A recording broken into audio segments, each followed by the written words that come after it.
My name is Tara Lee Gretchen. And I'm Dave Trimble, and this is Everly Trimble. Everly was born at the East Kootenay Regional Hospital. Our day started out as what was supposed to be just an induction, a regular induction.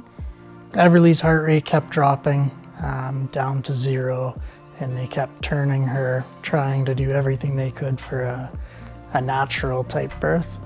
They discovered that she had a prolapsed umbilical cord, and at that point they figured that it was best to do an emergency C-section.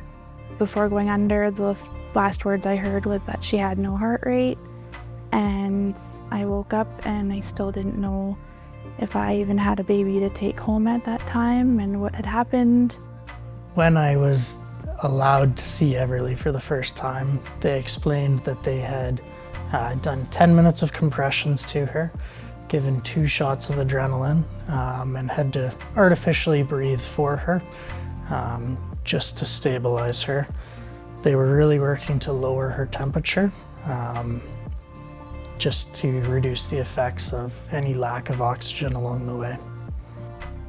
Yeah, they brought me up eventually, and then they brought me into the nursery once I started to come out of being under. I was able to reach out and see her for the first time, but I only got to spend like 10 minutes with her before they were prepping her for flight. It was so many moments and memories that we kind of didn't get to have, and even that 10 minutes, it seemed like it went by really quickly, and it was really emotional. I think it's hard as a parent to see your kid hooked up to everything and not know what was coming ahead in the future, I guess. You know, you just got to like meet her, and then they're taking her away and you still don't have answers, and they're taking her even farther away from you where you can't be with her. Just in case Tara wasn't able to catch a flight, I sat by her side and I wasn't moving until I knew Mama Bear was moving. But I had to wait till the following day when Dr. Hugo sat next to me and explained kind of what had happened through the surgery. And then at that point, he told me that he was working really hard to find a flight that could take me out. I was angry and upset because I had no control.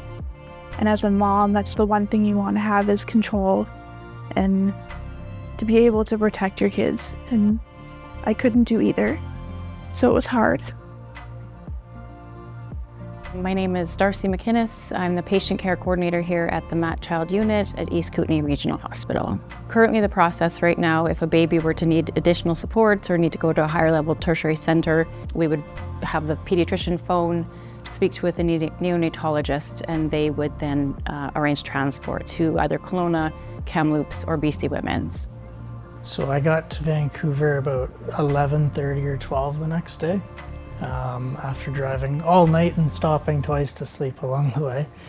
When I got to the BC Children's Hospital, I got a 6-month parking pass. That was a bit of a shock to see a 6-month parking pass. I didn't know what we were in for. Then once I got into the NICU, there were signs saying, "Congratulations on your first 100 days." And I couldn't imagine what life was going to be like. When you first walk in there and you see wires and machines and everything's kind of beeping or screaming and there's alerts and alarms going off, it's terrifying. Each day, she had a team of specialized doctors that would come around in the NICU. Just went over the plan for the day, what they wanted to see from her, what was kind of her next goals, what was maybe the next machine that could be taken off of her. My name is Laura Swanee. I'm a general pediatrician in Cranbrook, and I'm also the department head of our pediatric group.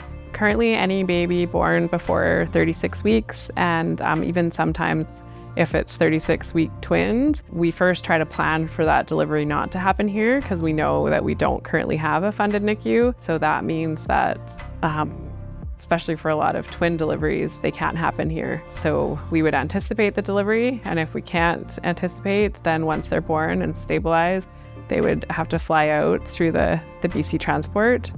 When we were discharged from the Vancouver hospital, we were able to just book a follow-up appointment with Dr. Pinar, who was the pediatrician that resuscitated her and ensured that we actually had a baby to take home. My name is Chris Pinar, and I'm one of the general pediatricians at the East Kootenay Regional Hospital in Cranbrook. You know, we have to transfer babies out elsewhere to higher levels of care. We do not have the ability, we do not have the facility, we do not have the staffing to be looking after them locally. The impact on our patients is huge. Families get split up. A lot of the times dad gets left behind with the remaining kids. And it is the burden on these families are just incredible.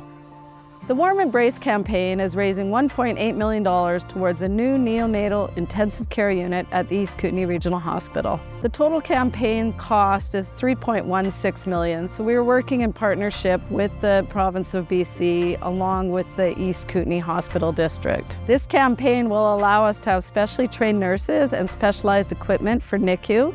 It will change the face of healthcare for pediatrics in the East Kootenay. So we have a term in neonatology or in the NICU world, we call them feeders and growers. So those babies that are born just a little bit too early to have a good feeding mechanism, a good suck swallow, they'll be able to have an NG tube and be monitored. We'll be able to monitor babies that need a little bit of extra ventilatory support in the form of CPAP or high flow oxygen. And that's actually the majority of babies that we are flying out right now are those babies. So it's going to be awesome to be able to keep them and keep them in a safe way where everybody feels trained and qualified. Yes, so with the level 3, tier 3 nursery, what it means is we will be able to keep babies at a lower gestation than we currently are able to keep. And what the tier 3 means is we'll be able to keep babies that are 34 weeks that are well. And on occasion, we'll be able to keep 32-weekers that are well, with all the right equipment that we're going to be receiving with this funding as well, and all the training the nurses are going to be receiving. I wish that a lot of this stuff was available closer to home, because having to travel so far made it so that we couldn't include the rest of our family. We couldn't be close to our other children. We could have used the family support too if we had everything that we would have needed in a NICU closer to home. Receiving the funding for the NICU has been a huge boost for the staff, a huge morale boost. We're all in the middle of getting our training. Some of us are already trained, some are working on their training right now. The fact that we get to keep our families home, keep them together, keep them local with where their supports are, is very meaningful for everybody. Please donate generously to the Warm Embrace campaign and help keep our babies closer to home. I encourage you to donate to the Warm Embrace campaign and help keep our babies close to home. If I could ask you to please open your hearts and your pockets and give money to the Warm Embrace campaign, so we are able to keep the youngest of our patients close to home where they belong.